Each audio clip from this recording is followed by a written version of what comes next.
आज हम बात करने जा रहे हैं ऐसे व्यक्ति के बारे में जो अपनी आध्यात्मिक विचार से देश व दुनिया भर में मशहूर है, जिनका नाम सद्गुरु है। सद्गुरु का असली नाम जग्गी वासुदेव है।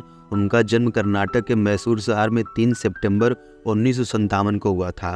वो मशहूर योग शिक्षक के साथ ही लेखक के रूप में भी दुनिया भर में मशहूर हैं। उनके समाज सेवा के कामों के लिए उन्हें भारत सरकार द्वारा द्वितीय सर्वोच्च नागरिक पुरस्कार पद्म भूषण से भी सम्मानित किया जा चुका है।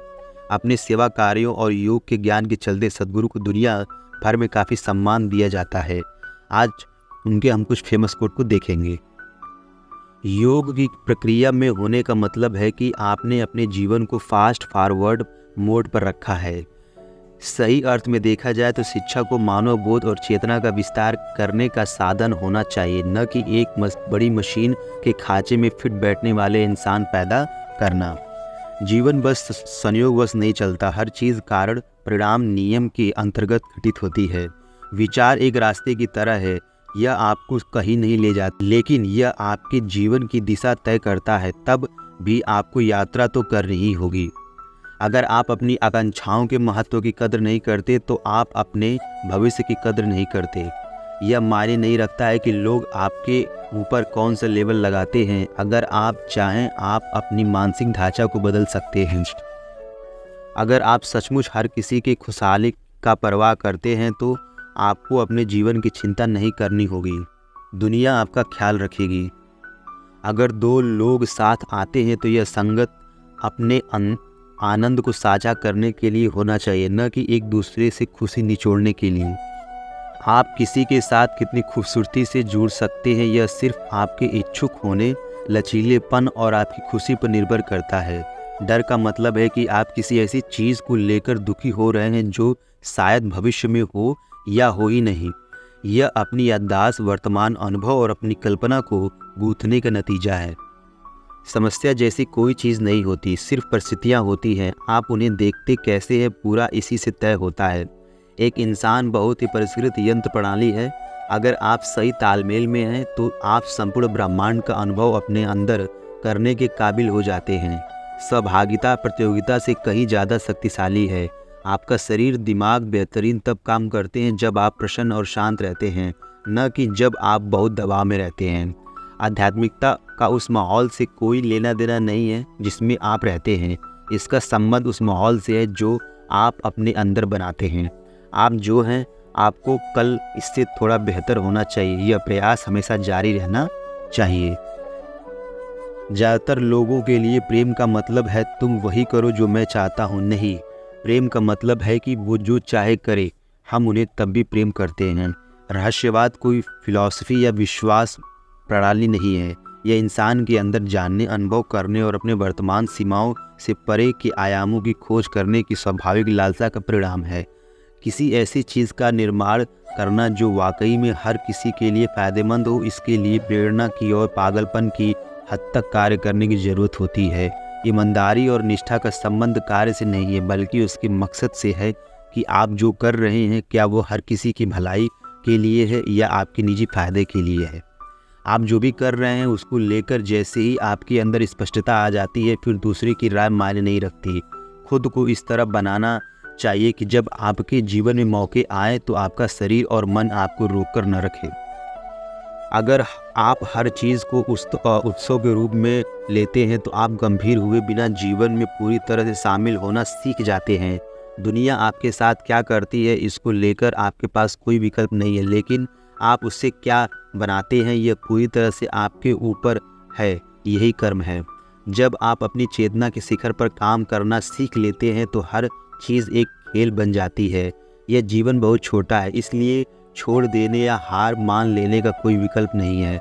जीवन में असफलता जैसी कोई चीज़ नहीं। असफलता सिर्फ उनके लिए होती है जो खुद की तुलना दूसरों से करते रहते हैं। अगर आप यह जानते हैं कि अपने भीतर सहज कैसे रहा जाए तो हर परिस्थितियाँ एक अवसर बन जाती हैं। जब तक आप यह सोचते हैं कि आप जैसे हैं उसके लिए कोई दूसरा जिम्मेदार है, तब तक आप वैसे नहीं बन सकते जैसा आप होना चाहते हैं। अगर आपकी खुशी इस बात पर निर्भर करती है कि बाहर क्या हो रहा है तो आप हमेशा बाहरी परिस्थितियों के गुलाम बने रहेंगे। आप अपने आप को एक बड़ी हस्ती समझते हैं, लेकिन आप इस धरती पर आप एक बुलबुल की तरह हैं और एक दिन आप बुलबुले की तरह गायब हो जाएंगे। आप प्रेम में ऊंचे उड़ नहीं सकते, प्रेम में केवल आप गिर सकते हैं। प्रेम में गिरने का मतलब आपने अपने एक हिस्से को दूसरे के लिए खोल दिया है। कर्म का मतलब किस्मत के भरोसे रहना नहीं, कर्म का मतलब है अपने किस्मत का मालिक खुद बनना। चाहे आप जीवन में सबसे भयंकर परिस्थितियों से गुजर रहे हैं, आप उस परिस्थितियों का उपयोग करके एक बेहतर इंसान बन सकते हैं या अपने जीवन को अस्त व्यस्त कर सकते हैं। यह ब्रह्मांड उनके लिए अपने दरवाजे खोलता है जो पर्याप्त ध्यान देते हैं। अगर आप एक चींटी को भी देखें तो जिसने भी चींटी की रचना की है उसने उतना ही ध्यान उसको बनाने में दिया जितना ध्यान आदमी को बनाने में दिया है। अगर आपकी बुद्धि काम करती है तो आप अपने लिए क्या चुनते हैं, आनंद या तनाव? जाहिर सी बात है आनंद। अगर आप तनाव में, इसका मतलब आपने बुद्धि को तनाव के लिए चुन लिया है। यह आप पर निर्भर करता है कि आप क्या चुनते हैं। लोग कहते हैं कि मेहनत करके कोई भी काम करो, मैं कहता हूं कि कोई भी काम करो प्रेम से करो और पूरी लगन से करो। तनाव काम की वजह से नहीं होता, तनाव इसलिए होता है क्योंकि आप अपने सिस्टम को संभालना नहीं जानते। आप नहीं जानते कि अपने शरीर, भावना और मन को कैसे संभाल कर रखना है। आत्मज्ञान का मतलब यह है आपने बस वो देख लिया है जो पहले से मौजूद है, आपने कुछ खोजा नहीं है, आपने हर चीज़ को वैसे ही देखा है जैसा वो है। अपना समय सही निर्णय और गलत निर्णय चुनने में मत लगाइए। जब आप संतुलित, स्पष्ट हो और खुश हो तब कोई निर्णय लीजिए और अपना जीवन उसमें लगा दीजिए, कुछ न कुछ शानदार होगा। आपकी खुशी, दुख, पीड़ा और आनंद आपके ही भीतर पैदा होता है, तो कम से कम ये सब चीज़ें आपके अनुसार पैदा होनी चाहिए। असल में ध्यान का अर्थ है अनुभव के स्तर पर यह एहसास होना कि आप कोई अलग इकाई नहीं है, आप एक ब्रह्मांड हैं। कितना अच्छा होता अगर ये दुनिया छोटे बच्चों द्वारा चलाई जाती, क्योंकि वे किसी और की तुलना में जीवन के ज़्यादा करीब होते हैं। आत्मज्ञान का बीज हर प्रणाली मौजूद है। आत्मज्ञान कोई ऐसी चीज़ नहीं है जो बाहर से आती है, आत्मज्ञान सिर्फ एक बोध है। आत्मज्ञान में कोई सुख नहीं होता, कोई पीड़ा नहीं होती, बस होता एक बेनाम आनंद, परमानंद। ध्यान का अर्थ है अपने भीतर नए आयाम जागृत करना। अच्छे लोगों ने दुनिया को सबसे ज़्यादा नुकसान पहुंचाया है। हमें अच्छे लोगों की ज़रूरत नहीं है, हमें खुशहाल और समझदार लोगों की ज़रूरत है। आप अपने जीवन का अनुभव सिर्फ तभी गहरा कर सकते हैं जब आप किसी चीज़ से खुद की पहचान बनाए बिना हर चीज़ के प्रति पूरी तरह खुले हो। जब तक यहाँ आपका अस्तित्व केवल शरीर और मन के रूप में है, पीड़ा तो होगी ही, इससे बचा नहीं जा सकता। ध्यान का अर्थ है आपने शरीर और मन की सीमाओं से परे जाना। ध्यान का अर्थ यह नहीं है कि आपको अपने जीवन में हर क्षण मुस्कुराते रहना होगा, बल्कि यह सीखना है कि आपकी हड्डियां भी मुस्कुराने लगे, चाहे वो आपका शरीर हो, आपका मन हो या फिर आपकी जीवन ऊर्जा हो। आप इनका इस्तेमाल जितना ज़्यादा करते हैं ये उतने ही बेहतर होते जाते हैं।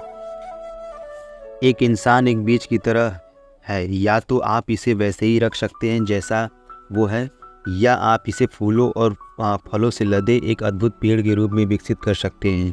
ध्यान करने से जब आपको यह एहसास होता है कि आपकी कई सारी सीमाएं हैं और वो सब स्वयं आपकी बनाई हुई हैं, तभी आपके अंदर उन्हें तोड़ने की चाहत पैदा होगी।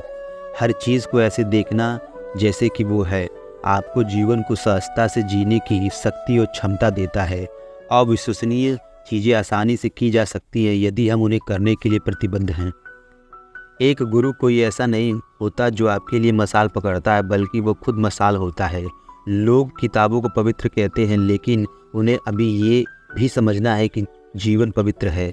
एक बार जब आपका मन पूर्ण रूप से स्थिर हो जाता है तब आपकी बुद्धि मानवीय सीमाओं को पार कर जाती है। आध्यात्मिक का मतलब है क्रमिक विकास की प्रक्रिया को तेज़ी से बढ़ाना।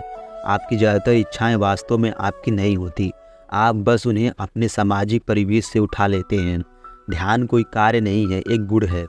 जीवन आपके बाहर नहीं है, आप जीवन है। यहाँ तक बने रहने के लिए आपका बहुत बहुत